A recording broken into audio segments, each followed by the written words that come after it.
Hello, I'm Ashley, the engineer at Andover Norton, and this week I haven't lost my spoke from the Harley Davidson. It's in the drawer. I just don't need it for this little video that we're going to do today. Now, occasionally we do get asked, especially on the Mark III, about the Welch plugs and how these are knocked over. Now, some people knock these over to seal them in place, which is what is in the manual, and it tells you how to do them. The problem being is, when you come to get them out, then you normally find you've got to drill it, tap it, and use a method to wrestle it out using that method.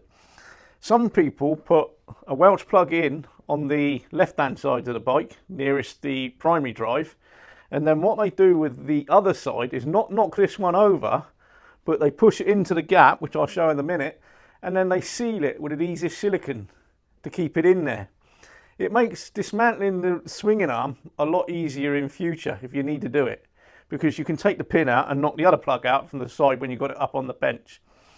Now, there have been people that knock these over and they've come out anyway, and they ring up worrying. No worries at all, just put it back in, seal it in with silicone.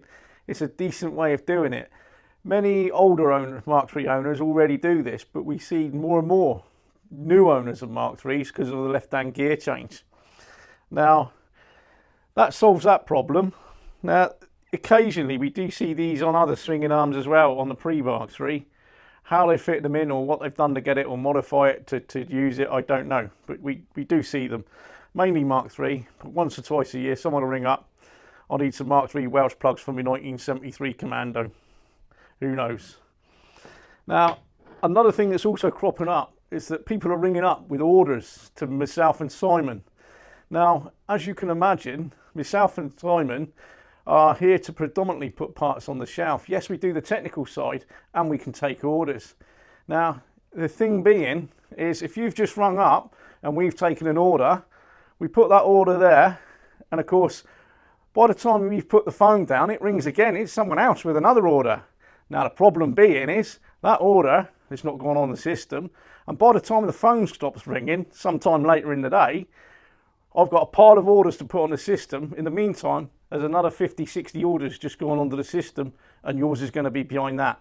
So please, if you do need to order, please try and use the website, because once you press that pay button, it goes directly into the picking queue down in the warehouse. That's the quickest way of ordering. People were surprised about that, but if you think about it, it makes sense. Now, that's all for this week, and hopefully that any questions, any queries or any swinging arm issues, contact myself and Simon, and we'll try to answer them as best we can and help you out. Thank you very much.